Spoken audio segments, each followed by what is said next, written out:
சார்பில் வருகிற மே 31ஆம் தேதி நடைபெறுவதாக அறிவிக்கப்பட்டிருந்த மதச்சார்பின்மை காப்போம் பேரணி ஜூன் 14க்கு தள்ளி வைக்கப்பட்டிருக்கிறது. ஜூன் 14 நடைபெறவுள்ள மதசார்பின்மை காப்போம் பேரணி வக்ஃப் திருத்தச் சட்டம் மற்றும் குடியுரிமை திருத்தச் சட்டம் போன்ற சட்டங்கள் அரசமைப்பு சட்டத்தின் உயிர்மூச்சு கோட்பாடாக இருக்கிற மதச்சார்பின்மைக்கு எதிரான தாக்குதல்களாகும். இஸ்லாமிய சமூகத்திற்கு எதிரான வெறுப்பு அரசியல் என்பது அரசமைப்பு சட்டத்திற்கு எதிரான தாக்குதல்களில் ஒரு வகையான உத்தியாகும். ஆகவே அனைத்து தரப்பு ஜனநாயக சக்திகளும் ஒருங்கிணைந்து மதச்சார்பின்மையை காப்பாற்ற முன்வர வேண்டும். அதுவே நம் முன்னால் உள்ள மிக முக்கியமான சவாலாக இருக்கிறது என்பதை வலியுறுத்தும் வகையில் இந்த பேரணி ஒருங்கிணைக்கப்படுகிறது. விடுதலை சிறுத்தைகள் மட்டுமின்றி அரசமைப்பு சட்டத்தின் மீது நம்பிக்கையுள்ள, மதச்சார்பின்மை கோட்பாட்டின் மீது நம்பிக்கையுள்ள அனைத்து தரப்பு ஜனநாயக சக்திகளும் இதிலே பங்கேற்க வேண்டும் என்று அறைகூவல் விடுக்கிறோம். இன்று மாலை புதுக்கோட்டையில் எனது தலைமையில் வடகாடு சாதி வெறியாட்டத்தை கண்டித்து ஆர்ப்பாட்டம் நடைபெறுகிறது. அந்த கிராமத்தில் உள்ள மிகவும் சிறுபான்மை சமூகமாக உள்ள ஆதி திராவிடர்கள் காலம் காலமாக வழிபட்டு வருகிற அடைக்கலம் காத்த ஐயனார் திருக்கோயில் மூடப்பட்டு உள்ளது. அதனை ஒட்டியுள்ள காலி மைதானத்தில் அம்மக்கள் புழங்கக்கூடாது என்று தடை விதிக்கப்பட்டுள்ளது. அவர்கள் இது தொடர்பாக வழக்கு தொடுத்து நீதிமன்றத்தின் மூலம் தங்களுக்கு சாதகமான தீர்ப்பை பெற்றுள்ள நிலையிலும் கூட காவல்துறையினர் இருதரப்பாரும் அந்த பொது இடத்திற்கு போகக்கூடாது என்றும், மைதானத்திற்கு போகக்கூடாது என்றும், கோவிலில் ஆதிதிராவிடர்கள் வழிபடக்கூடாது என்றும் தடுத்து வைத்திருப்பது அதிர்ச்சி அளிக்கிறது. ஆகவே அம்மக்களுக்கான சட்டப்பூர்வமான உரிமைகளை மீட்க வேண்டும் என்ற கோரிக்கையை முன்னிறுத்தி இந்த ஆர்ப்பாட்டம் நடைபெறுகிறது. பல்கலைக்கழக மசோதாக்கள் உச்சநீதிமன்றத்தில் அங்கீகரிக்கப்பட்டது. உச்சநீதிமன்றம் அளித்த அந்த தீர்ப்பை விமர்சிக்கும் வகையில் குடியரசுத் தலைவரை கொண்டே 14 கேள்விகளை எழுப்பியிருக்கிறார்கள் இன்றைய பாஜக ஆட்சியாளர்கள். குடியரசுத் தலைவரை அரசமைப்பு சட்டத்திற்கு எதிராக செயல்பட வைக்கக்கூடிய அளவுக்கு பாசிச பாஜக அரசு இருக்கிறது என்பது மிகுந்த கவலை அளிக்கிறது. அரசமைப்பு சட்டத்தின் பாதுகாப்பு அரண் குடியரசுத் தலைவர் என்கிற பதவியாகும். அந்த பொறுப்பிலே உள்ள ஒருவரை பயன்படுத்தி அரசமைப்பு சட்டத்தை கேலிக்குள்ளாக்கும் முயற்சியிலே பாஜக அரசு ஈடுபட்டிருப்பது அதிர்ச்சி அளிக்கிறது.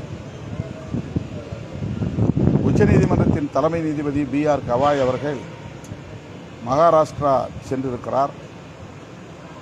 அவர்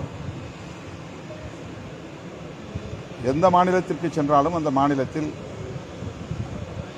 உயர் அதிகாரி, தலைமை போலீஸ் அதிகாரி, மாநில தலைமை செயலாளர் ஆகியோர் அவரை வரவேற்க வேண்டும் என்பது சட்டப்பூர்வமான நடைமுறையாகும், ஒரு புரோட்டோகால் ஆகும். ஆனால் மகாராஷ்டிரா மாநிலத்தை சார்ந்த காவல்துறை தலைமை இயக்குனரோ அல்லது தலைமை செயலாளரோ அவரை சட்டப்பூர்வ முறைப்படி அழைக்க செல்லவில்லை என்பது அதிர்ச்சி அளிக்கிறது. அவரே அதனை வேதனையோடு சுட்டிக்காட்டியிருக்கிறார். பாஜக அரசு தலித்துகளை எவ்வாறு நடத்துகிறது என்பதற்கு இது ஒரு சான்று.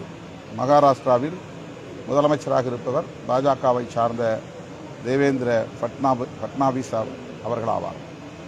ஆகவே பாஜக அரசின், மகாராஷ்டிரா மாநில அரசின் இந்த போக்கை விடுதலை சிறுத்தைகள் கட்சி மிக வன்மையாக கண்டிக்கிறது.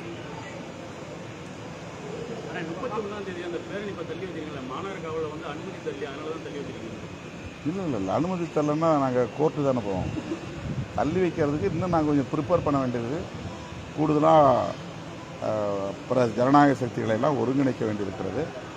மாவட்ட வாரியாக செயற்குழு கூட்டங்களை நடத்துவதற்கு போதிய கால அவகாசம் இல்லை என்ற தகவலை முன்னணி பொறுப்பாளர்கள் என்னிடத்தில் எடுத்துரைத்தார்கள். ஆகவே குறுகிய கால இடைவெளியில் இதனை வெற்றிகரமாக செய்ய இயலாத சூழல் இருக்கிறது என்பதை முன்னணி பொறுப்பாளர்கள் சொன்னதன் அடிப்படையில் தள்ளி வைத்திருக்கிறோம். பாஜக எதிர்கட்சிகள் எல்லாம் ஒன்று சேரணும்னு எல்லாம் செஞ்சு எதிர்கட்சிகள் ஒன்று சேரணும் இந்தியா கூட்டணி. இப்போ அதே ஃபார்முலாவை தமிழ்நாட்டில் வந்து எதிர்கட்சிகள் சொல்கிறாங்க, திமுக வீழ்த்தணும்னா எதிர்கட்சிகள்லாம் ஒன்று சேரணும் அப்படின்ட்டு. பல குரல்கள் அந்த மாதிரி வந்து எழும்ப ஆரம்பிச்சிருச்சு. அனைவரும் ஒன்று சேர்த்து தான் திமுக வந்து அது செய்யும். அதுக்கான சாத்தியக்கூறுகள் என்ன? இல்லை, அது எதிர்கட்சிகளுடைய கடமை அல்லது எதிர்கட்சிகளுக்குரிய ஒரு செயல் திட்டம். தமிழ்நாட்டை பொறுத்தவரையில் இந்த நிமிடம் வரையில் திமுக தலைமையிலான கூட்டணி தான் ஒரு கூட்டணி என்கிற வடிவத்தோடு இருக்கிறது. எதிர்கட்சிகள் இன்னும் ஒரு கூட்டணி என்கிற வடிவத்தையே எட்டவில்லை. அதிமுகவும் பாஜகவும் நாங்கள் சேர்ந்து தேர்தலை சந்திப்போம் என்று அறிவித்திருக்கிறார்கள். ஆனால் அது தொடருமா என்று தெரியாது. அதே கூட்டணியில் இடம்பெற்றிருந்த பாமக இன்னும் அது பற்றி எந்த முடிவையும் எடுக்கவில்லை. அவர்கள் எந்த அணியில் இருக்கிறார்கள் என்பதை அதிகாரப்பூர்வமாக அறிவிக்கவில்லை. தேமுதிக என்ன செய்யும் என்று யாருக்கும் தெரியவில்லை. ஆகவே அவர்கள் இன்னும் ஒரு கூட்டணியாகவே வடிவம் பெறவில்லை என்பதுதான் யதார்த்தமான உண்மை. நடிகர் விஜய் அவர்களை அதிமுக கூட்டணியிலே இணைப்பது என்றெல்லாம் செய்திகள் பேசப்படுகின்றன, சமூக ஊடகங்களிலே வந்து கொண்டிருக்கின்றன. அவர் அப்படி ஒரு நிலைப்பாட்டை எடுப்பாரா? அதிமுக தலைமையை ஏற்றுக்கொண்டு அந்த கூட்டணியிலே அவரும் ஒரு பங்குதாரராக போவாரா? அல்லது என்னுடைய தலைமையிலே நீங்கள் எல்லாம் வாருங்கள் என்று சொல்லுவாரா? தெரியாது. ஆக எதிர்க்கட்சிகளிடையே ஒரு ஐக்கியம் உருவாவதற்கு போதிய முகாந்திரங்கள் இல்லை. இந்த தேர்தலை பொறுத்தவரையில் திமுக கூட்டணி தான் மீண்டும் மக்கள் செல்வாக்கோடு ஆட்சியை கைப்பற்றும் என்று பெரிதும் நம்புகிறேன். பாரதிய ஜனதா கட்சி வந்து வலிமையான கட்சி மாதிரி வேறு எந்த கட்சியும் நம்ம பார்க்கல அப்படின்னு முன்னாள் அமைச்சர் சிதம்பரம் சொல்லியிருக்காரு. இந்தியா கூட்டணி வந்து வலிமை இல்லைன்னு சொல்லியிருக்காரு.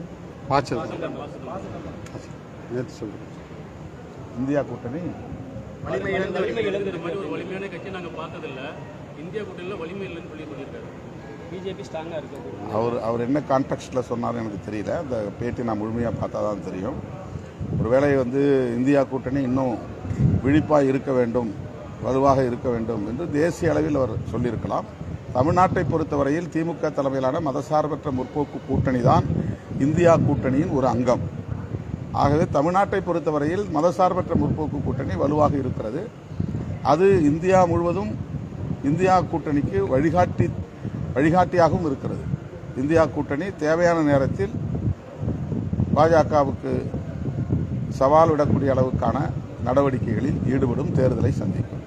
இந்தியா கூட்டணி வந்து இதே பலத்தோட இருக்குமா, இல்லை தேர்தல் நேரத்தில் கூட்டணியில் பிளவு ஏற்பட வாய்ப்பு இருக்கா? இந்தியா கூட்டணி தேசிய அளவிலான ஒரு கூட்டணி. அண்மையில் தான் தேர்தல், நாடாளுமன்ற பொதுத் தேர்தல் முடிந்திருக்கிறது. ஓராண்டு தான் நடந்திருக்கிறது. அடுத்த பொதுத் தேர்தலுக்கு இன்னும் 4 ஆண்டுகள் இருக்கின்றன. எனவே இந்தியா கூட்டணி என்பது பிரச்சனைகளின் அடிப்படையில் அவ்வப்போது கூடி செயல்பட வேண்டிய ஒரு கூட்டணியாக மட்டும்தான் இருக்கிறது.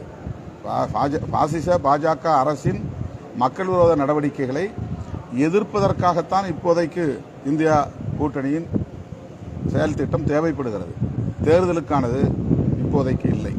ஆனால் 26 சட்டமன்ற பொதுத் தேர்தலை நாம் சந்திக்க இருக்கிற சூழலில் இங்கே இருக்கிற இந்தியா கூட்டணியின் அங்கம் மதசார்பற்ற முற்போக்கு கூட்டணி. தமிழ்நாட்டை பொறுத்தவரையில் நாம் வலுவாக இருக்கிறோம். இல்ல 26 தேர்தல் நன்றி.